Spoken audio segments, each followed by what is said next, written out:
Hello friends, मेरे डेजर classes में आप लोग का बहुत बहुत फिर से नए सेशन में स्वागत करता हूं। तो चलिए हम छत्तीसगढ़ के जीके यहां पे कवर करेंगे।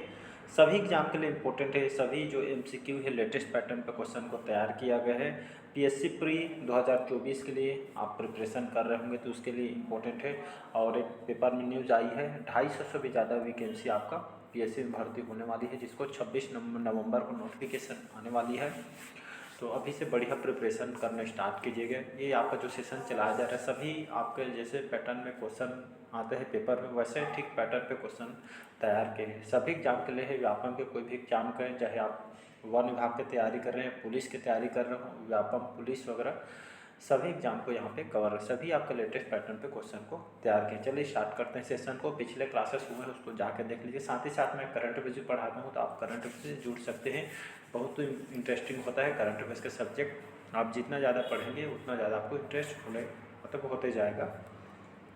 स्टार्ट करते हैं सेशन को। रामगिरी की जो पहाड़ी में स्थित नाट्यशाला का निर्माण किस कलाकार ने किया था? सुतनुका ने, देवदीन ने, मृणाल देव ने या अकाल गुरु ने? तो इसका जो करेक्ट आंसर हो जाएगा देवदीन, इसका करेक्ट आंसर हो जाएगा। तो रामगिरी की पहाड़ी कहाँ पे है जी? रामगिरी की जो पहाड़ी है जहाँ पे आपका ये आपका तो रामगिरी की जो पहाड़ी याद रखिए, रामगिरी की जो पहाड़ी है यहाँ पे कहाँ पे स्थित है? तो ये आपका सरगुजा, याद रखिए सरगुजा में स्थित है। इसके खोजकर्ता कौन है या इसके जो निर्माण के जो कलाकार हैं देवदीन इसके कलाकार हैं। इसके खोजकर्ता भी क्वेश्चन पूछा जा सकता है, तो याद रखिएगा खोजकर्ता। इसके जो खोजकर्ता आपके कर्नल आउंसले, याद रखिएगा जो कर्नल आउंसले है इन्होंने इसकी खोज की थी। तो ये आपके कहाँ पे है? सरगुजा में। सरगुजा से बहुत सारे क्वेश्चन जैसे आपका सीता बेंगरा की गुफा, ये भी आपके सरगुजा में स्थित है। विश्व की सबसे प्राचीनतम नाट्यशाला ये यहाँ के जो सीता बेंगरा गुफा यहाँ से साक्ष्य मिले हुए हैं। लगभग 200 ईस्वी पूर्व यहाँ पे जो भरत मुनि ने अपनी यहाँ पे नाट्यशाला की भी रचना यहाँ पे इन्होंने की थी, जिसको याद रखिएगा। साथ ही साथ लक्ष्मण बेंगरा की गुफा ये भी आपके सरगुजा में स्थित है। जोगी मारा की गुफा ये भी सरगुजा में स्थित है। तो ये आपको सबको याद रखिए ना, यहाँ से क्वेश्चन आपसे पूछा जा सकता है, जिसको याद रखिए। तो इसका भी ऑप्शन हो जाएगा देवदीन, इसका करेक्ट आंसर हो जाएगा। तो इसमें यहाँ पे जो जोगी मारा का जो गुफा है जो सरगुजा में है, यहाँ पे मौर्यकालीन अभिलेख इस यहाँ से जानकारी मिली है कि यहाँ पे इसमें जो एक नर्तक है देवदत्त और नर्तकी जो सुतनिका है, इनके प्रेम गाथा का वर्णन इसमें यहाँ पे किया गया है। और ये इस अभिलेख की जो भाषा पाली और लिपि आपकी ब्राह्मी है, तो इसको भी याद रखना है। ज़्यादा डिटेल में नहीं जाएंगे, ज़्यादा हम यहाँ पे क्वेश्चन करूँगा, बाकी आपको डिटेल से पढ़ना है तो छत्तीसगढ़ के आर्ट एंड कल्चर में आपको मिल जाएगा। साथ ही साथ मैं छत्तीसगढ़ की जनगणना पढ़ा रहा हूँ, लगभग पाँच अपलोड हो चुके, इसको जाके देख लीजिए। अगला क्वेश्चन देखते हैं यहाँ पे। छत्तीसगढ़ का प्रसिद्ध शैलाश्रय जो स्थल है खैरपुर कौन से जिले में स्थित है? राजनांदगांव, रायगढ़, जशपुर या कोरिया में? तो इसका जो करेक्ट आंसर हो जाएगा ये आपका रायगढ़ में स्थित है, जिसको याद रखिए। छत्तीसगढ़ का प्रसिद्ध शैलाश्रय स्थल खैरपुर ये आपके कौन से जिले में स्थित है? रायगढ़ में स्थित है। सिंगनपुर का जो गुफा है ये भी आपका रायगढ़ में स्थित है। कबरा कबरा पहाड़ का जो गुफा ये भी आपका स्थित है, जो कि मध्य पाषाण काल का है। साथ ही साथ वो तालदा की गुफा ये भी आपका छत्तीसगढ़ के सबसे लंबा गुफा माना जाता है, ये भी आपका रायगढ़ में स्थित है, जिसको आपको याद रखना है। क्वेश्चन ये आपका पूछा जाता है। सिंगनपुर जो गुफा है इसके खोजकर्ता कौन है? तो इसकी जो खोज 1910 में की गई थी। कौन से सन में? 1910 में। और एंडरसन तो इन्होंने इसकी खोज किए थे, तो इसको याद रखिएगा। तो ये आपके शैल क्षेत्र यहाँ से प्राप्त हुए हैं, आपका पाषाणकालीन शैल क्षेत्र यहाँ पे इसके लिए जाना जाता है। अगला क्वेश्चन देखते हैं यहाँ पे। अगला क्वेश्चन देखते हैं यहाँ पे। रायगढ़ जिले के किस प्रागैतिहासिक स्थल पर पाषाणकालीन मानव के कब्र मिले हैं? कब्रगाह है आपका। तो सिंगनपुर से, छोटरे, पंडरमड़ा से, टीपाखोल से या आपका तुमार से? तो इसका जो करेक्ट आंसर हो जाएगा छोटरे जो पंडरा जो मड़ा है ये आपका रायगढ़ जिले के अंतर्गत। ये जो यहाँ से जानकारी प्रागैतिहासिक स्थल पर आपका पाषाण कालीन मानव के कब्र का जो यहाँ पे मठ टाइप का बना होता है, यहाँ पे जो कब्र का पाषाण कालीन मानव के कब्र का ये आपके यहाँ से रायगढ़ से मिले हैं, जो कि आपके प्रागैतिहासिक स्थल माना जा रहा है। अगला क्वेश्चन देखते हैं। अगला क्वेश्चन देखते हैं। निम्न में से कौन सी दक्षिण भारतीय संस्कृति है जिसके अवशेष छत्तीसगढ़ राज्य में अभी भी प्राप्त हुए हैं? महापाषाणी संस्कृति, चालुक्यकालीन संस्कृति, रंगपुर संस्कृति या आहार संस्कृति। तो इसका जो करेक्ट आंसर हो जाएगा महापाषाण, जो महापाषाणी जो संस्कृति है ये आपका दक्षिण भारतीय संस्कृति है और इसके जवाब से छत्तीसगढ़ राज्य में प्राप्त हुए हैं। तो इसको आपको याद रखना है, ये ऑप्शन करेक्ट आंसर हो जाएगा। अगला क्वेश्चन देखते हैं यहाँ पे, किस वाकटक नरेश के समय में दक्षिण कोसल पर वाकटकों का अधिकार पहली बार स्थापित हुआ था? नरेंद्र सेन द्वितीय, प्रवर सेन द्वितीय, प्रवर सेन प्रथम या आपका इंद्रसेन प्रथम। तो इसका जो करेक्ट आंसर हो जाएगा जो प्रवर सेन जो प्रथम थे, सी ऑप्शन करेक्ट आंसर हो जाएगा। तो वाकटक जो नरेश के समय एक आपका प्रवर सेन ये आपका वाकटक वंश के शासक थे और इनकी राजधानी कहाँ थी? राजधानी इनकी नंदीवर्धन, नागपुर इनकी राजधानी थे। तो इसको याद रखिए, गुप्त वंश के जो गुप्त वंश तथा नल वंश इसके समकालीन वंश है। तो जो प्रवर सेन थे तो या वाकटकों का अधिकार पहली बार स्थापित हुआ था प्रवर सेन प्रथम के द्वारा और इसके दरबार में महाकवि कालिदास भी आए थे प्रवर सेन के शासनकाल में। और अपनी जो यात्रा के दौरान सरगुजा जिले के जो अभी बताया हूँ रामगढ़ रामगिरी जो सरगुजा के पहाड़ी पर मेघदूत ग्रंथ की रचना इन्होंने की है और सरगुजा को स्वर्ग का द्वार इन्होंने बताया है। और मेघदूत का छत्तीसगढ़ी भाषा में मुकुटधर पांडे जी ने इसका ट्रांसलेट किया था, मतलब अनुवाद किया था। ये आपके CGPSC में क्वेश्चन आपका और व्यापम में ये यहाँ से क्वेश्चन आपका आया हुआ है। तो प्रवर सेन प्रथम एक वाकटक वंशी शासक है। इन्हीं के शासनकाल में दरबार में महाकवि कालिदास आए थे और इन्होंने सरगुजा को स्वर्ग का द्वार बताया है। मेघदूत का छत्तीसगढ़ी मुकुटधर पांडे ने अनुवाद किया है, जिसको आपको याद रखना है। तो कवि कालिदास के द्वारा मेघदूत ग्रंथ की रचना इन्होंने की थी।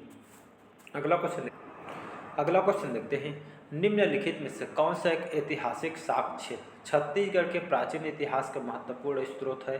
सांची अभिलेख, राजिम अभिलेख, मंदसौर अभिलेख या आपका उदयगिरी अभिलेख।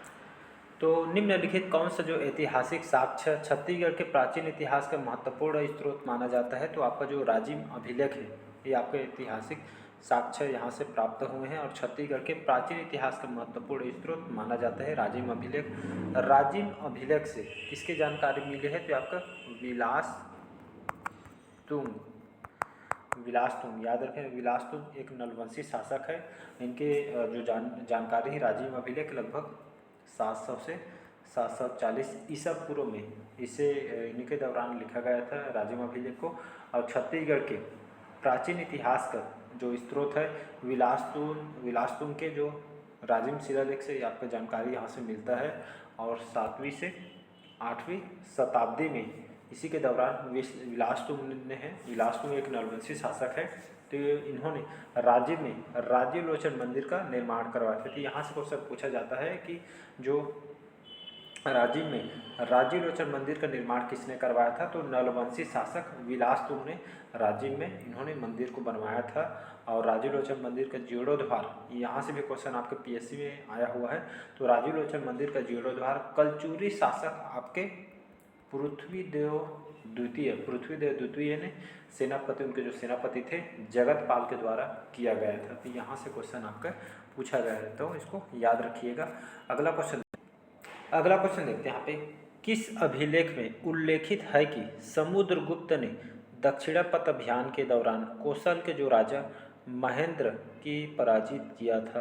तो कौशल के राजा महेंद्र सिंह को पराजित किया था। तो ये आपका प्रयाग प्रशस्ति, गया अभिलेख, किरारी काष्ठ अभिलेख या नालंदा अभिलेख। तो इसका जो करेक्ट आंसर हो जाएगा जो प्रयाग प्रशस्ति है। तो इसी अभिलेख में उल्लेखित किया गया है, जानकारी मिलती है कि समुद्रगुप्त कौन थे? तो समुद्रगुप्त जी आपका एक वाकटक वंश के शासक है और अपने दक्षिणापथ अभियान के दौरान कौशल के जो राजा थे महेंद्र सेन को इन्होंने पराजित किया था। कहने का मतलब है जो प्रयाग प्रशस्ति के अनुसार जो समुद्रगुप्त के उनके जो दक्षिणा अभियान के दौरान दक्षिण कौशल के जो राजा है महेंद्र सेन को इन्होंने हराया था। तो इसकी जानकारी यहाँ से मिलती है प्रयाग प्रशस्ति, आपको याद रखना है। अगला क्वेश्चन देखते हैं, छत्तीसगढ़ के ताला गांव में जो स्थित देवरानी जेठानी निम्नलिखित किस काल का है? मौर्य काल, सातवाहन काल, गुप्त काल या छिंदक नागवंश काल? तो इसका जो करेक्ट आंसर हो जाएगा गुप्त काल, इसका करेक्ट आंसर हो जाएगा। तो यहाँ पे देवरानी जेठानी जो मंदिर है कहाँ पे है? ताला गांव में है। ये आपके कौन से भगवान को समर्पित है या कौन से भगवान की मंदिर है? भगवान शिव जी का टेम्पल है, भगवान शिव जी का मंदिर है और छत्तीसगढ़ का सबसे प्राचीन मंदिर है।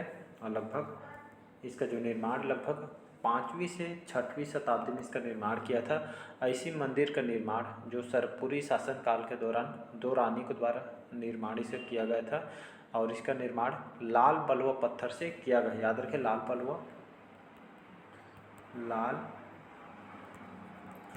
बलुआ पत्थर से किया गया है। और ये आपका गुप्त काल, कौन सा काल? गुप्त काल। ये आपका गुप्तकालीन जो स्थापत्य कला का है आपका, मतलब इसकी यहाँ के ऐसा जानकारी यहाँ से मिलती है कि गुप्तकालीन यहाँ पे स्थापत्य कला का यहाँ पर प्रतिनिधित्व करता है। और ताला गांव में एक और मंदिर है जहाँ पे रुद्र शिव की जो अष्टमुखी जो प्रतिमा है और जो सरपुरी शासक इसका निर्माण करता है, यहाँ से भी ये जो है मंदिर वगैरह टेम्पल बना हुआ है। और यहाँ पे जो अमेरिका का ताला गांव में मनियारी नदी के तट पर आपका ऐतिहासिक और पुरातात्विक स्थल भी बना हुआ है और अमेरिका का ताला गांव मनियारी नदी के तट पे आपका स्थित है, तो आपको याद रखना है। अगला क्वेश्चन देखते हैं यहाँ पे, रामगढ़ की पहाड़ी कौन सी जिले में स्थित है? तो अभी सरगुजा के बारे में बताया था, तो यहाँ पे रायगढ़ है, रायपुर है, इनमें से कोई नहीं थी, आपका सरगुजा इसका करेक्ट आंसर हो जाएगा। तो रामगढ़ की पहाड़ी कौन सी जिले में स्थित है? तो सरगुजा जिले में स्थित है, अभी इसके बारे में बताया था। और यहाँ से सरगुजा में आपका मैनपाट जो कि छत्तीसगढ़ के, इसको शिमला कहा जाता है, छोटा तिब्बत कहा जाता है इसको। और यहाँ पे तिब्बती जो शरणार्थियों को 1962 में पीएससी में क्वेश्चन डेट पूछा गया था, आया हुआ है। तो सरगुजा में मैनपाट बहुत ही प्रसिद्ध है, छत्तीसगढ़ का शिमला कहा जाता है, छोटा तिब्बत के नाम से जानते हैं। यहाँ पे तिब्बती शरणार्थियों को 1962 में इसको बसाया गया था। और यहाँ पे कौन सी नदी? मांड नदी। याद रखें, मांड नदी का इसका उद्गम हुआ है, जो कि छत्तीसगढ़ की नदियों में पूरा डिटेल से पढ़ाया गया है, तो इसको याद रखिएगा। और यहाँ पे जलप्रपात वगैरह भी यहाँ पे बना हुआ है। मैनपाट जो कि प्राकृतिक पर्यटन स्थल है, कभी भी जाइए घूम के तो बढ़िया आइएगा, बहुत ही अच्छी जगह है। यहाँ पे तकिया मजार है, अंबिकापुर में स्थित है, ठिनठिनी पखना क्या क्या है जो घूमने का जगह है, तो यहाँ पे बहुत अच्छी जगह मानी जाती है घूमने के लिए। अगला क्वेश्चन देखते हैं यहाँ पे, छत्तीसगढ़ की कबरा पहाड़ से प्राप्त लाल रंग की छिपकली, घड़ियाल, सांभर के शैलचित्र निम्नलिखित किस काल के हैं? पूर्व पाषाण काल, मध्य पाषाण काल, उत्तर पाषाण काल या नव पाषाण काल? तो इसका जो करेक्ट आंसर हो जाएगा ये आपका मध्य पाषाण काल के हैं। तो कबरा पहाड़ यहाँ पे बहुत सारे शैलचित्र पाए गए हैं, जो कि लाल रंग की छिपकली, घड़ियाल, सांभर, बहुत सारे शैलचित्र यहाँ से आपके मध्य पाषाण काल के यहाँ से प्राप्त हुए। कहाँ से? कबरा पहाड़ कहाँ पे है? जीती आपका रायगढ़ में स्थित है, तो इसको आपको याद रखना है। कबरा पहाड़, बादली गुफा, टीपा खोल वगैरह कबरा पहाड़ ये आपके रायगढ़ में स्थित है, तो आपको याद रखना है। तो ये सभी आपके रायगढ़ में स्थित है, मध्य पाषाण काल के हैं, ये छिपकली लाल रंग के, घड़ियाल वगैरह।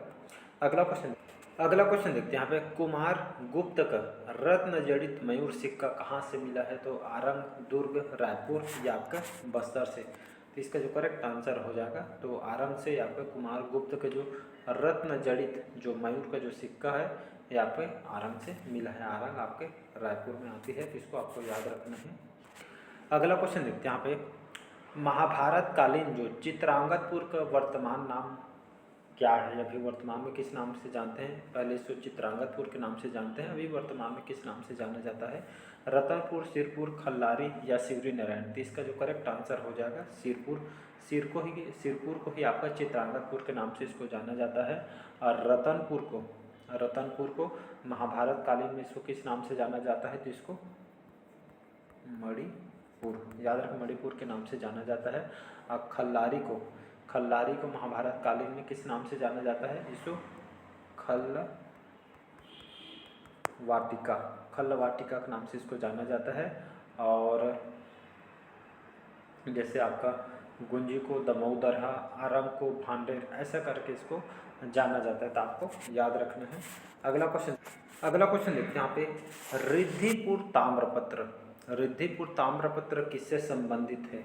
नरेंद्र सेन, हरि सेन, प्रवर सेन या पृथ्वी सेन? तो इसका जो करेक्ट आंसर हो जाएगा तो रिद्धिपुर जो ताम्रपत्र है आपका नरेंद्र सेन से संबंधित है।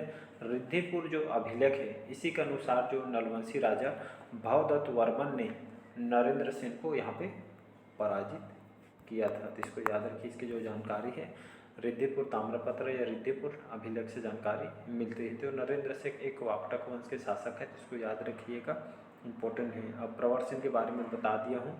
इनके दरबार में महाकवि कालिदास आए थे और मेघदूत की रचना इन्होंने सरगुजा के पहाड़ी में, रामगिरी रायगढ़ की पहाड़ी में, रामगढ़ की पहाड़ी में इन्होंने रचना की है। तो इसको आपको याद रखना है।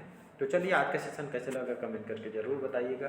पहले पर आए हैं तो चैनल को सब्सक्राइब करके रख लीजिएगा, ताकि जो नोटिफिकेशन है आप तक पहुंच पाए। तो चलिए, मिलते हैं अगले पार्ट में। इसी तरह चैनल को सब्सक्राइब करके रख लीजिएगा, ताकि जो नोटिफिकेशन है आप तक यहाँ पे पहुंच पाएगा। चलिए, थैंक यू।